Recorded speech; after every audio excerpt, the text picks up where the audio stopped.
বৈষ্ণদেবের পাদ পদ্মে প্রণাম জানিয়ে উপস্থিত সিলুট গ্রাম এবং পার্শ্বস্থ গ্রামের সকল যাত্রাবলী দর্শক মন্ডলীকে আমাদের সিলুট যুব সংঘের পক্ষ থেকে আন্তরিক প্রীতি, শুভেচ্ছা, ভালোবাসা এবং আপনাদের সকলের সহযোগিতা ও আশীর্বাদকে পাথেয় করে 1421 বঙ্গাব্দের শুভ নবান্ন উৎসব উপলক্ষে উপস্থাপন করতে চলেছি এক বাস্তবধর্মী সামাজিক যাত্রাপালা, রক্ত দিয়ে মায়ের পূজা। রচনা পালাকার কানন কুমার মাইতি, নির্দেশনা শম্ভুনাথ মালিক ও প্রভাত কুমার, সহ নির্দেশনায় সুশান্ত প্রামাণিক, মঞ্চ তিতলি ডেকোরেটার্স, আলো, ধ্বনি ও রূপসজ্জা ভৈরব নাট্য নিকেতন বর্ধমান, সুর হরিসাধক ধারা, পরিবেশনায় সিলুট যুব সংঘের শিল্পী ও কলা কুশলী বৃন্দ। আরম্ভ করছি 1421 বঙ্গাব্দের সারা জাগানো এক সুসজল বাস্তবধর্মী সামাজিক যাত্রাপালা, রক্ত দিয়ে মায়ের পূজা। রক্ত দিয়ে মায়ের পূজা, রক্ত দিয়ে মায়ের পূজা।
সেটা তো আমিও জানি মা, সেই জন্যই তো উচ্চ শিক্ষিত হয়ে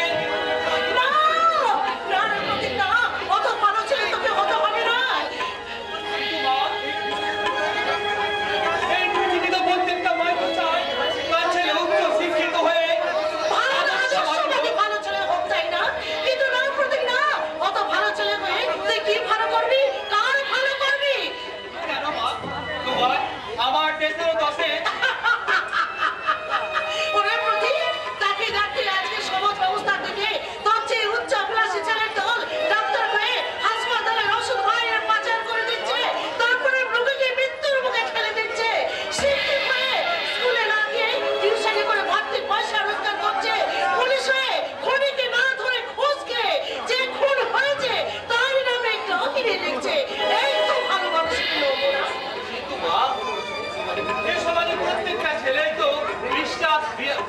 বিশ্বাসঘাত হয় মা, তাই ব্যতিক্রম তো আছে। তুমি কি আমাকে সেই ব্যতিক্রম ভাবতে পারছো না? পারছি বলেই তো আমি তোর উপরে দিতে চাই একটা মহান কাজের দায়িত্ব। মহান কাজ? হ্যাঁ, মহান কাজ, যে দায়িত্ব পালন করতে দরকার হলে আমাকে মাতার চরিত্রহীন, এমনকি লম্পট হতে হবে, অসরকারীও হতে হবে, তাই না? হ্যাঁ, ঠিক তাই। তাহলে তো তুমি ছোট থেকে আমাকে এভাবে মানুষ করলে কেন মা? কেন বাকরের বাড়িতে ঝিগড়ি করে আমাকে লেখাপড়া শেখালে? কেন তুমি আমার ভালো ছেলে তোমার দু চোখে অশ্রু ঝরালে মা? ওনার প্রতি সেই অশ্রু আমি নিজেই মুছে ফেলবো না, প্রতি আমি নিজেই মুছে ফেলবো, কিন্তু আমার দু চোখে যে প্রতিহিংসা রাখুন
খালি রোগ প্রতিপক্ষ হয়, মানুষের সুখ শান্তি নাশ। আরে তুই শান্ত হ বাবা, তুই শান্ত হ। এতদিন তো শান্ত হয়েছিলাম মা, তো আজ এসে তো শান্ত হবার পালা। প্রতীক, কিন্তু তার আগে তুমি বলো মা, সেই অমানুষটার শয়তানি ক্রিয়া করা।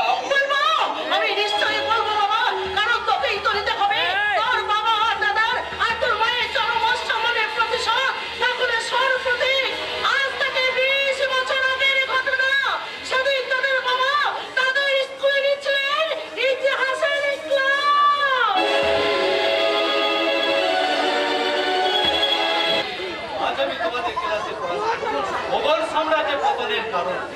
কিন্তু কি ওখানে ধোয়া হচ্ছে কেন? তবে কি তোমাদের মধ্যে কেউ সিগারেট খাচ্ছ? কে কে ওখানে? এখানে এসো, এসো বলছি।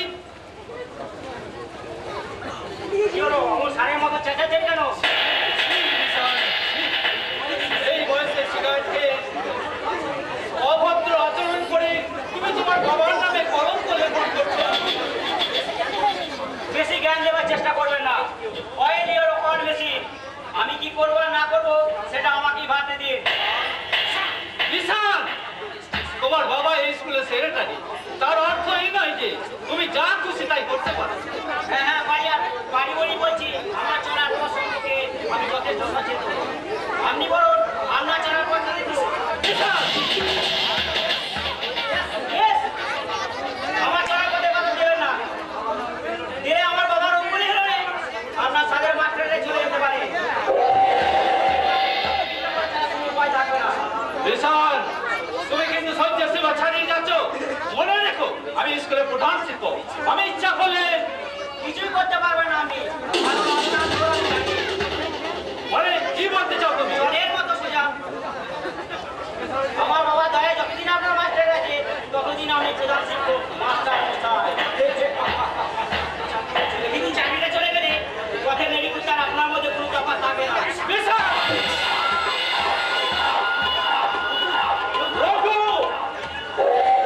চাবুককে দেওয়াতে আটকে আমি উচিত শিক্ষা দেবো। উচিত শিখানো আমার নয় সারা মাস্টার, তোকে দেবো তোকে। আমাকে ভয় থেকে কোনো লাভ হবে না বিশাল। আমি তোমার বাবার খাস তালুকের প্রজা নই, আর তোমার ভাগ চাষেও নয়। তাই নাকি? তোমার এই পিস্তলে মুখোমুখি দাঁড়িয়ে আমি তোমাকে পরিষ্কার জানিয়ে দিচ্ছি, স্কুল থেকে তোমার নাম কেটে দিয়ে তোমাকে আমি তাড়িয়ে দিলাম। স্কুলে থাকছি বলে, স্কুলে শৃঙ্খলা নষ্ট করেছি বলে, স্কুলের ছাদে যে চুনি বস অজ্ঞান হয়ে পড়ে আছে তার কি হবে মাস্টার মশাই? চুন্ডি বোস, তার মানে স্কুলে কিছু ভালো ছেলের সঙ্গে সে একটু ইন্টু করেছিল, তাই তাদের শাস্তি কি হবে সারা দোষে ধরে জানি মাস্টার মশাই। শয়তান, তাহলে তুই এই অপকর্মের মূল নায়ক। তোমাকে আমি ছাড়বো না বিশাল সেন শর্মা। তোমাকে আমি এমন শাস্তি দেবো যা আমাদের আজকের সমাজে ছাত্র তোমার মতো ছাত্রগামী সমাজ আতঙ্কে শিউরে উঠবে। তো রাখো, স্কুলের ছুটির ঘন্টা বাজিয়ে দেয়।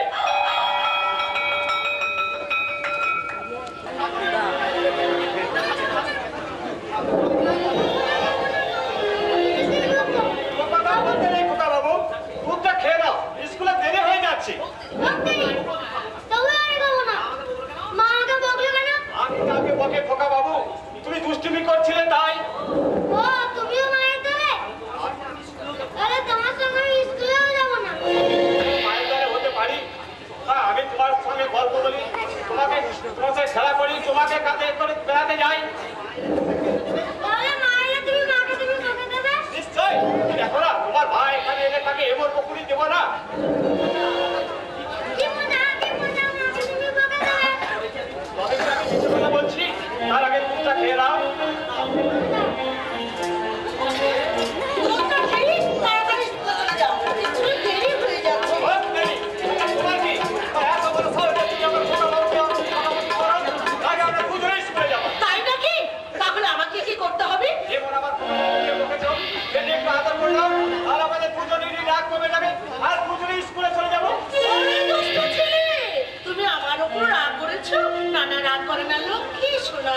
কিন্তু কাকে যে মানুষটা সকালে স্কুলে গেল আজ এতখানি বেলা হলো তবু বাড়ি ফিরল না তো।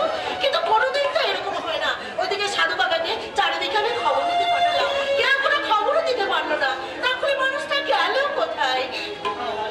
হারিয়ে যায়নি প্রতিমা, তবে হয়তো এবার যেতে হবে। বাবা, কি বলছো তুমি?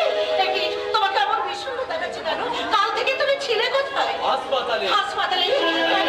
কার কি হয়েছে যে তোমাকে হাসপাতালে যেতে হলো? একজন ছাত্রের ধর্ষণে একটি ছাত্রী মৃতপ্রায়, আর নারী চিকিৎসার জন্য। বলছো তুমি পাগলের মতো? পাগল এখনো হয়নি প্রতিমা, তবে হওয়াটা উচিত ছিল। তার থেকে এই বুকের মাঝে যে ঝড় ঝঞ্ঝার বয়ে বেড়াচ্ছি, আমি উপহার দিতে আমি এসে গেছি মাস্টার মশাই। দেখি আপনি এখানে? নমস্কার। এতে আর চোখটার কি আছে মাস্টার মশাই? কলিকাল কালটা বেশ ভালো না হলেও আমি কিন্তু আপনার ভালোর জন্যই এসেছি। তার মানে গতকাল আপনি আমার ছেলে অর্থাৎ কলিকালের ছেলে গায়ে হাত দিয়ে কাজটা কিন্তু বেশ ভালো করেননি। কারণ বলা তো যায় না কখন কি